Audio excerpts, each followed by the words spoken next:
এটা হচ্ছে আমার সকালের স্পেশাল ডিশ ভাই। এটা খেতে খুবই ভাল লাগে। তোমরাও একদিন ট্রাই করো, খুব ভাল লাগবে। অ্যান্ড দিয়ে তারপর আমরা চলে আসলাম ধান খেতে, ধান কাটবো বলে। এটা দেখছো ভাই, ধান কাটার বেহতরিন জুগাড়। এখন তো অনেক কিছু বেরিয়ে গেছে, হলার বেরিয়ে গেছে, হপার বেরিয়ে গেছে, অনেক রকমের এখন মেশিন বেরিয়ে গেছে। এইভাবে ধান কাটুস মুই।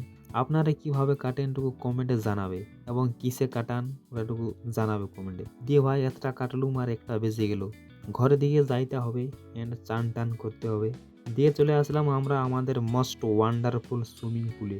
জলটা একটু বিচিত্র দেখাতে পারে, কিন্তু না, আমাদের জন্য এই জলটাই বেস্ট। কারণ আমরা ঢেমনা ছেলে তো।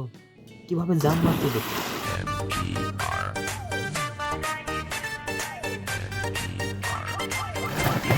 কি ঠান্ডা ভাই, বুকের পাঁজর হাড়গুলা গোনা যাচ্ছে, এতটাই রোগা হয়ে গেছি আমি। তারপর আমরা বাইক নিয়ে বার হয়ে যাই। আমরা এখন যাচ্ছি পটমদা দিকে চপ্পল নিতে। কেমন চপ্পল নেব তোমরা ওটা নেক্সট ভিডিও দেখাবো। তো ঠিক আছে বন্ধু, গুড বাই। এবং ব্লগটা ভালো লাগলে একটা লাইক করে দিও, আর একটু শেয়ারও করে দিও। ঠিক আছে, বাই বাই।